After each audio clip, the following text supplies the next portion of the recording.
دینی بیانات، شرعی مسائل، اسلامی وظائف اور عقائد کے متعلق معلومات کے لیے مفتی عزیر گل سکھروی کے چینل کو سبسکرائب کریں۔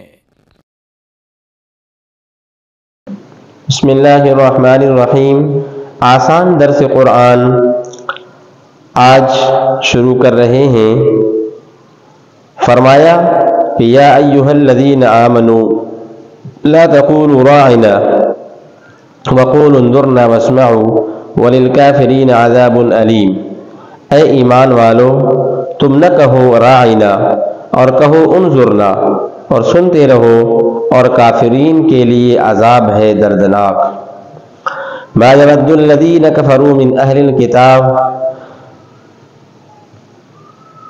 دل نہیں چاہتا ہے ان لوگوں کا جو کافر ہیں اہل کتاب میں سے اور مشرکین میں سے، ان کا دل نہیں چاہتا ہے ان ینزل علیکم من خیر من ربکم، اس بات پر کہ اترے تم پر کوئی نیک بات، کوئی بھلائی تمہارے رب کی طرف سے۔ واللہ یختص برحمتہ من یشاء، اور اللہ تبارک و تعالی خاص کر لیتا ہے اپنی رحمت کے ساتھ جس کو چاہے۔ واللہ ذو الفضل العظیم، اور اللہ تبارک و تعالی بڑی فضل والا ہے۔ دیکھیں جی، اس میں ایک بات تو یہ آئی کہ اللہ تبارک و تعالی نے حضرات صحابہ کرام رضوان اللہ تعالی علیہم اجمعین سے فرمایا کہ جب آپ نبی علیہ الصلوۃ والسلام کی مجلس میں بیٹھتے ہیں تو اس وقت راعینا کا لفظ نہ بولیں، انظرنا کا لفظ بولیں۔ راعینا اصل میں یہودی بھی ساتھ بیٹھتے تھے تو وہ راعینا سے دوسری معنی مراد لیتے تھے۔ راعینا اس کو کھینچ کے زبان کو راعینا کہہ کر کے وہ پکارتے تھے، اور اس کا معنی نکلتا ہے کہ اے ہمارے چرواہے۔ بکریوں کے چرواہے ہوتے ہیں نا، تو وہ اس کی اس معنی کو لیتے تھے۔ حالانکہ مسلمانوں کے دل کے اندر ان کی نیت ارادہ یہ ہوتا تھا کہ راعینا آپ ہماری رعایت کریں، یعنی اگر ہمیں کوئی بات سمجھ میں نہیں آتی ہے تو آپ اس کو دوہرا دیں، دوبارہ آپ اس کو بیان کریں۔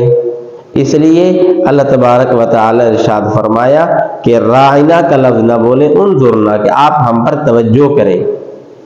اور یہودیوں کی زبان میں راعینا کی معنی احمق بھی آتی تھی، اس لیے وہ یہودی اس معنی کو لیتے تھے اور مسلمان تو اس معنی کو لیتے تھے، لیکن احتیاطاً کہہ دیا کہ اے مسلمانوں، آپ راعینا کا لفظ استعمال نہ کریں نبی علیہ الصلوۃ والسلام کے لیے، انظرنا کا لفظ آپ استعمال کریں۔ اچھا جی، دیکھیں اس میں امت محمدیہ کا اعزاز ہے۔ یا ایھا الذین آمنوا، ایمان والو، دیکھیں یہ خطاب ہے۔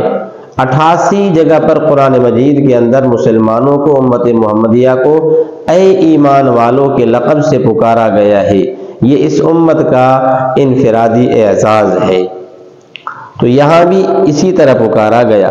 ایک شخص آیا حضرت عبداللہ بن مسعود رضی اللہ تعالی عنہ سے کہ آپ ہمیں کوئی نصیحت کریں، تو عبداللہ بن مسعود رضی اللہ تعالی عنہ نے ان کو فرمایا کہ آپ قرآن پاک کے ان آیات کو دیکھیں کہ جہاں اللہ تبارک و تعالی ایمان والوں سے خطاب کر کے فرماتے ہیں یا ایھا الذین آمنوا، یا ایھا الذین آمنوا، اے ایمان والو، تو وہاں ڈائریکٹ براہ راست اللہ تبارک و تعالی خود نصیحت کرتا ہے بندوں کو، مسلمانوں کو۔ تو یعنی میں آپ کو کیا نصیحت کروں، اس سے بہتر تو یہ ہے آپ قرآن پاک کے ان آیات کا ملاحظہ کریں کہ جس میں اللہ تبارک و تعالی خود جو ہے بندے کو نصیحت کرتے ہیں۔ وہ یا ایھا الذین آمنوا والی آیات ہیں۔ 88 جگہ پر یا ایھا الذین آمنوا کا لفظ آیا، ان میں سے یہ پہلا موقع ہے آج، یا ایھا الذین آمنوا۔ آخری بات اس کے اندر کہ دیکھیں امت محمدیہ سے یہودیوں کا کیسا حسد ہے کہ وہ نہیں چاہتے ہیں کہ کوئی بھی بھلائی کی بات، کوئی قول، کوئی عمل مسلمانوں کے ہاتھ میں آئے۔ اصل میں ان کا سب سے زیادہ حسد تو نبی علیہ الصلوۃ والسلام کے ساتھ تھا کہ وہ اور مشرک یہ نہیں چاہتے تھے کہ یہ نبوت، بلکہ ختم نبوت یہ کسی دوسری قوم کے پاس چلا جائے۔ وہ چاہتے تھے یہودی کہ ان کے بنی اسرائیل کے اندر آخری نبی آئے، اور مشرکین کہتے تھے کہ ان کی قوم کے اندر کوئی آ جائے، لیکن اللہ تبارک و تعالی نے اپنے فضل کے ساتھ اور ختم نبوت جیسی عظیم نعمت کے ساتھ حضرت محمد مصطفیٰ احمد مجتبیٰ سرکار دو عالم صلی اللہ علیہ وسلم کو یہ نعمت عطا فرمائی۔ یختص برحمتی من یشاء، وہ تو اللہ تبارک و تعالیٰ کی مرضی ہے کہ جس کو وہ نعمت عطا فرمائے۔ تو اس لیے فرمایا کہ اس میں یہودیوں کا حسد اس آیت سے معلوم ہوا کہ یہودی حسد کرتے ہیں امت محمدیہ سے، جبکہ امت محمدیہ کے جو آخری پیغمبر خاتم النبیین محمد کریم صلی اللہ علیہ وسلم ہیں ان سے بھی حسد کرتے تھے، تو اس امت سے حسد کیسے نہیں کریں گے۔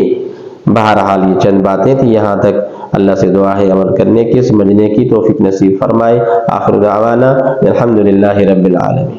دینی بیانات، شرعی مسائل، اسلامی وظائف اور عقائد کے متعلق معلومات کے لیے مفتی عزیر گل سکھروی کے چینل کو سبسکرائب کریں۔